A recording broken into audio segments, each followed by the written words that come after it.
Assalamualaikum warahmatullahi wabarakatuh. Bertemu kita lagi dalam rancangan Mistik Horror. Rancangan Mistik Horror ini adalah sebuah rancangan horror show di YouTube. Sama macam channel genre horror yang anda dengar seperti Malam Seram dan juga The Segment. Channel Mistik Horror kebanyakannya cerita-cerita diambil daripada blog-blog tempatan. Dan diingatkan bahawa cerita-cerita yang dikongsikan ini adalah untuk hiburan semata-mata. Jadi janganlah anda terlalu taksub atau cuba untuk mencari kebenaran di sebalik kisah tersebut. Kerana ini hanyalah cerita seperti mana anda dengar cerita-cerita bedtime story lah. Okey. Tanpa buang masa lagi, jom kita pergi ke agenda kita yang seterusnya. Saya akan bacakan kisah-kisah seram dan saya harap anda terhibur. Dan saya minta maaf kalau cara penyampaian saya tidak memuaskan anda. Ini disebabkan oleh terlupa saya nak beritahu. Kalau anda perasan, saya tak upload video dalam minggu ni disebabkan problem dengan equipment saya, macam-macam lah hal. Jadi saya tak dapat nak buat konten lah minggu ni. Tapi kali ni insyaAllah harap-harap dapatlah upload ke YouTube. Okay, jom kita dengar kisah kita yang pertama. Tajuk dia Membelasah Jin Pendamping. Macam mana dia belasah jin? Jom kita dengar kisah. Pada hujung-hujung minggu, kami, dalam kurungan aku dan Syariman, selalu pergi ziarah rumah Pak Teh. Lepak-lepak kat rumah dia lah sambil duduk sembang. Kalau ada pesakit mai rumah Pak Teh ni, bolehlah kami tolong-tolong buat praktikal. Satu hari Pak Teh telefon member aku ni, ajak mai rumah dia. Katanya ada pesakit nak mai berubat, kes berat kata dia. Petang tu sebelum maghrib kami pergi bertolak kat sana. Adalah dalam lebih 1 jam lah baru sampai kat rumah. Kami selalunya singgah semayang maghrib dekat RNR Gurun, makan malam dulu siap-siap baru pergi rumah Pak Teh. Bila dah sampai rumah Pak Teh, dia pun cerita ada orang kena santau nak mai berubat malam ni. Asal cerita dia, mamat ni dia pikat seorang awet lah ataupun tunang orang. Dia pakai minyak pengasih. Berkesan. Dah dapat awet tu, dia pun kahwin buat bini. Tapi bila dah kahwin, bekas tunang awet ni tak puas hati. Dia pergi jumpa Tok Bermoh, santau terus mamat ni biar sampai mati. Mamat ni dah mai jumpa Pak Teh sebelum ni, tapi tak boleh nak buat rawatan lagi sebab dia tak bawa mai barang-barang nak rawat santau tu. Setengah jam lepas kami sampai rumah Pak Teh, Mamat, bukan nama sebenar, pesakit tu pun sampailah dengan kawan dia, lelaki jugalah. Pak Teh pun suruh aku start dulu ruqyah Mamat tu. Aku pula pas kat member aku ni biar dia buat dulu. Aku duk standby je kat belakang. Kawan aku ni pun mulakanlah rawatan dengan cara dia. Lepas beberapa minit, aku tengok Mamat tu dah semacam.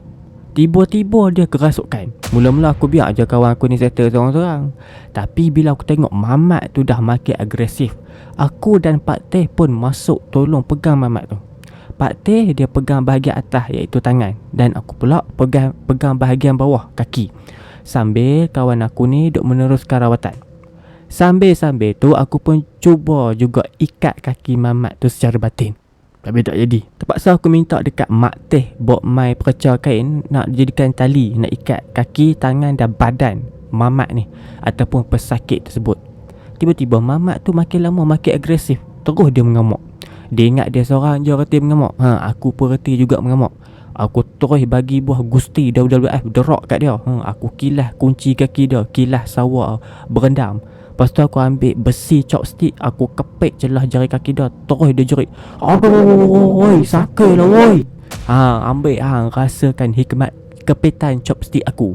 Hantu raya yang kuat tu pun surrender dengan hikmat kepitan chopstick aku ni. Ini kan pula Jim cak ayam macam. Lepas beberapa minit, Pak Teh pun suruh aku stop kepek kaki Mamat tu. Pak Teh kesian kat dia lah kot. Jadi aku pun lepaskan lah. Kawan aku ni dia masih teruskan lagi rawatan. Sambil-sambil dia duduk rawat tu, aku seluk poket. Alhamdulillah ada minyak kasturi hitam pula dalam poket aku. Cantik.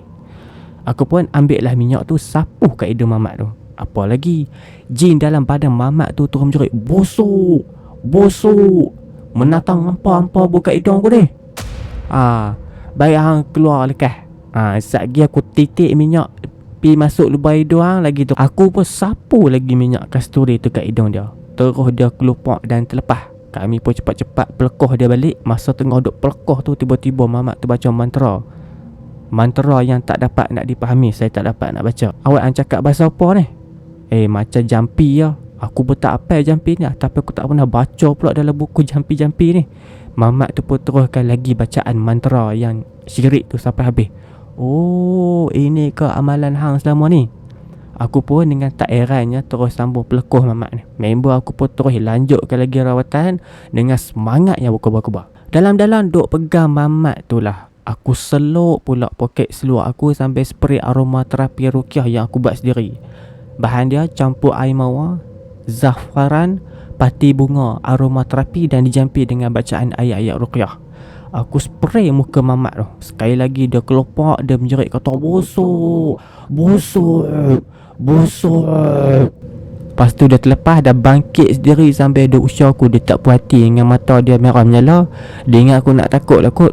Aku pun bangkit berdiri juga ke depan dia. Aku bersedia nak buka tomai. Kalau hang berani mai lah, ingat aku takut lah. Kalau dia terekam aku masa tu memang dia makan buah tomai Pak Wi Pak Teh pun terus jerkah ataupun tepik lah. Mamat tu suruh duduk. Mamat tu duduk balik.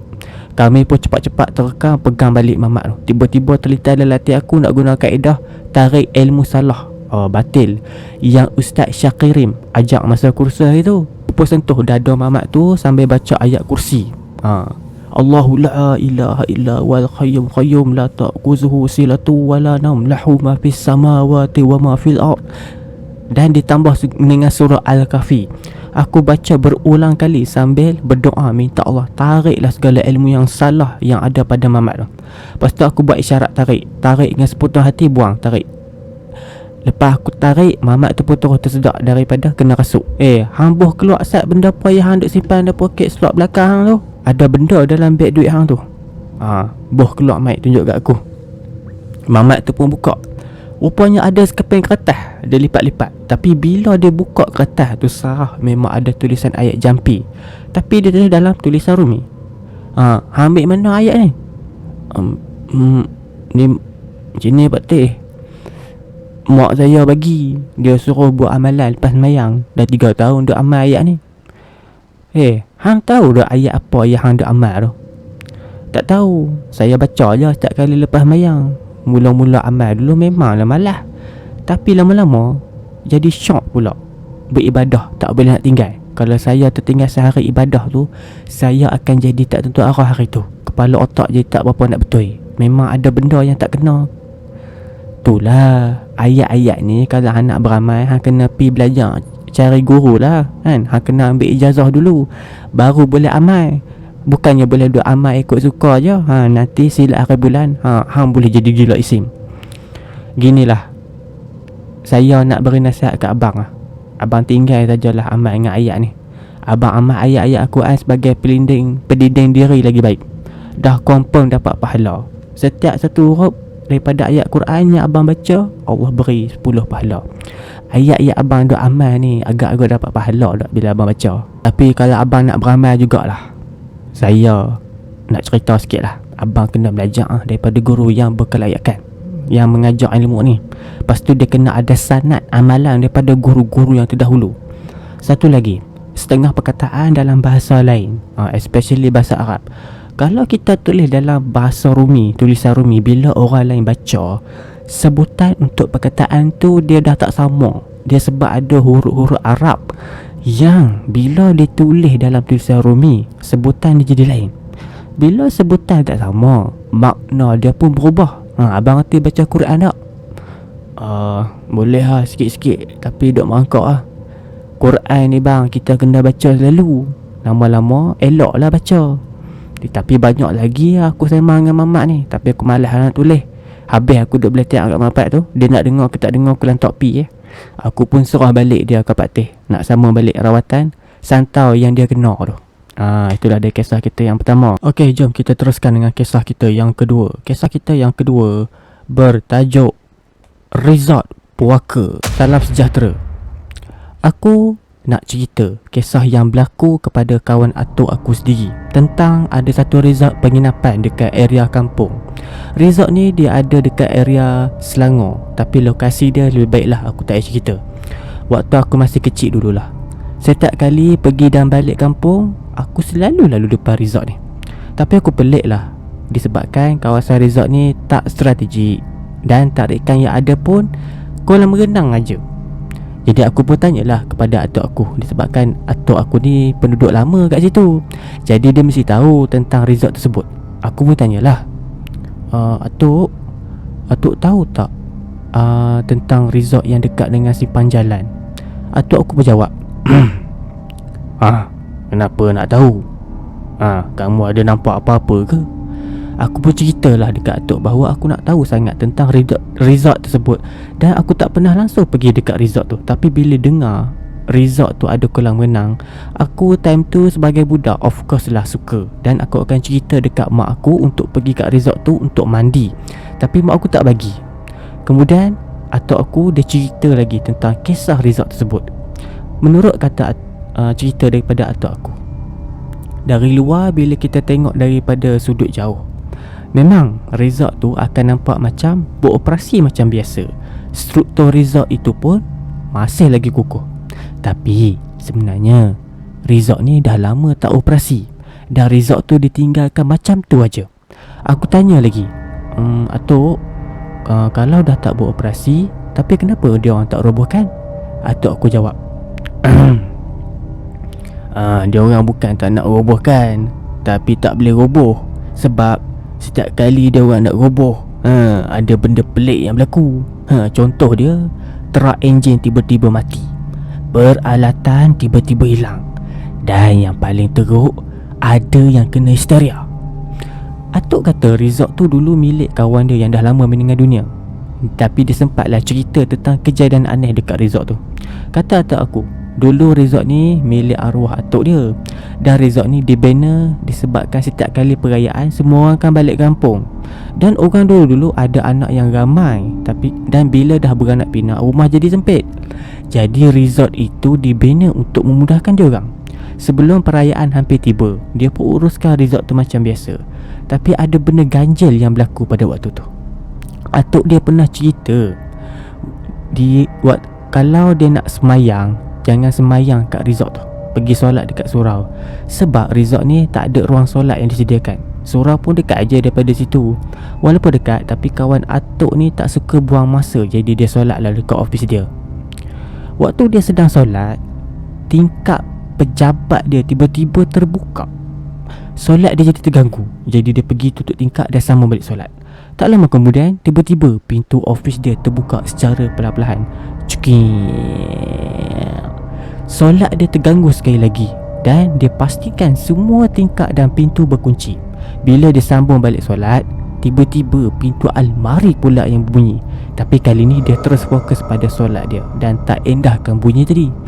Dan tiba-tiba pintu tingkap dan almari terbuka dengan sendiri dan menghasilkan bunyi yang kuat. Angin daripada luar bertiup kencang dengan tiba-tiba. Kemudian lampu terpadam dan dia dengar suara yang berbunyi, tak boleh solat ke? Dia tengok dekat sudut bilik. Kelihatan ada satu kain putih yang panjang. Oleh kerana bilik gelap, dia cuba nak buka lampu tapi tak boleh. Tak lama kemudian ada suara yang berkata, tak boleh nampak ke? Bila dengar bunyi tersebut, dia pun toleh ke belakang secara perlahan. Alangkah terkejut bila susuk pocong keluar menunjukkan diri dia dan berkata, sekarang macam mana? Dah nampak? Sambil tersenyum. Dalam keadaan takut, dia cuba nak keluar daripada pejabat tapi tak berhasil. Dan pocong tu kata lagi, kau dah lupa pesanan atuk kau. Sekarang kau akan terima balasan di atas kesilapan kau. Dalam keadaan takut, dia terus baca ayat suci dan pintu dah terbuka. Dia berlari tanpa tengok ke belakang. Tiba-tiba kaki dia tersadung. Dia jatuh tangga sampai pingsan. Pada esok pagi dia, ibu bapa dia datang melawat nak tengok keadaan resort dan jumpa anak dia orang terbaring tak sedarkan diri. Jadi dia orang kejutkanlah dia, dan alhamdulillah anak dia orang dah sedar. Keluarga dia tanya, dah kenapa semalam? Kau jatuh tangga ke? Jadi dia pun balas, ya, memang saya jatuh tangga.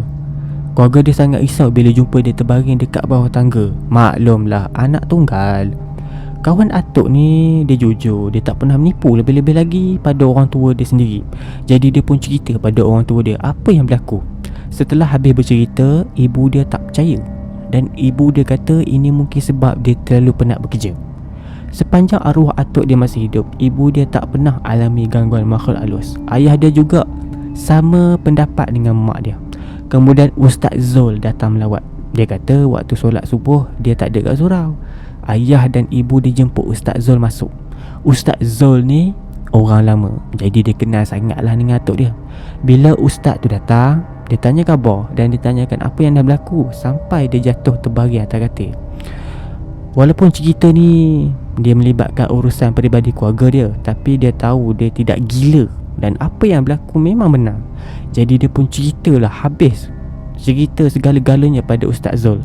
Dan dia harap Ustaz Zul percaya dengan cerita dia, walaupun orang tua dia ada sekali. Lepas dah selesai bercerita, ibu dia kata, maaflah Ustaz, Ustaz tak payahlah percaya sangat, sebab anak saya ni penat bekerja. Jadi sebab itulah dia dapat tengok benda yang bukan-bukan. Jadi Ustaz Zul pun kata, saya percaya dengan kata-kata anak puan ni. Maafkan saya. Saya tak ada niat lah nak tuduh arwah, tapi sebenarnya arwah memang ada membela saka berbentuk pocong nak dijadikan pelaris resort dia. Mengikut cerita Ustaz Zul lah, arwah ni dah lama dia bela saka ni semenjak dia masih muda. Dan selagi tuan dia masih hidup, saka dia tak dibenarkan ganggu keluarga dia. Kerana itulah perjanjian dia jika makhluk tu nak terus dibela. Itu sebab kenapa ibu dia tak pernah diganggu sampailah ibu dia berkahwin. Arwah atuk dia meninggal secara tiba-tiba kerana serangan jantung. Jadi dia tak sempat nak wariskan saka dia pada ahli keluarga dia. Oleh kerana tuan dah meninggal dunia, resort tu dah jadi rumah saka tersebut. Dia meneruskan tugas dia sebagai pelaris di resort tu dengan syarat jangan solat dekat resort tersebut. Oleh kerana syarat tu dilanggar, maka saka pocong tu marah. Dia jadi mengganggu semua orang yang tidur dekat resort tu, termasuklah keluarga tuan dia sendiri. Ustaz Zul pernah menasihati atuk dia untuk buang saka tu, tapi atuk dia degil. Dia orang terus minta tolong ustaz nak halau saka tersebut. Tapi ustaz kata dia tak boleh halau saka tu, disebabkan itu dah jadi tempat dia. Kalau dibiarkan, penghuni dekat situ pula akan diganggu dan lama kelamaan resort akan jatuh muflis. Demi keselamatan semua orang, Ustaz Zul memberi nasihat supaya operasi resort tersebut ditutup. Lagipun selama ni sumber rezeki yang diperolehi oleh atuk dia adalah daripada sumber yang haram. Semenjak daripada hari tu, resort tu terus dibiarkan kosong. Dan resort tersebut dia dah jadi buah mulut orang kampung. Kerana dia orang tak tahu cerita sebenar kenapa resort tu ditutup tanpa pengetahuan penduduk kampung, hanya kecualilah kepada kawan baik dia sendiri, dan meminta rakan baik dia supaya merahsiakan perkara tersebut. Itulah kisah kita yang terakhir dan kedua. Kisah ini ditulis oleh Nadirah daripada Fiction Shasha. Kisah dia tentang saka pocong. Dia guna saka pocong untuk pelaris. Anda bayangkan anda tengah solat, tiba-tiba tingkap dibuka, cekik. Lepas tu anda tutup tingkap balik, sambung balik semayang. Bayangkan anda tengah semayang ni, tiba-tiba pintu terbuka, cekik. Yang seram tu pocong keluar. Pada mulanya nampak kain putih panjang tu okey lagi lah, kan, tak apa seram. Pocong keluar terus cakap, dah nampak ke? Kau akan menerima pembalasan. Sambil senyum. Anda bayangkan pocong keluar sambil senyum, cakap macam tu.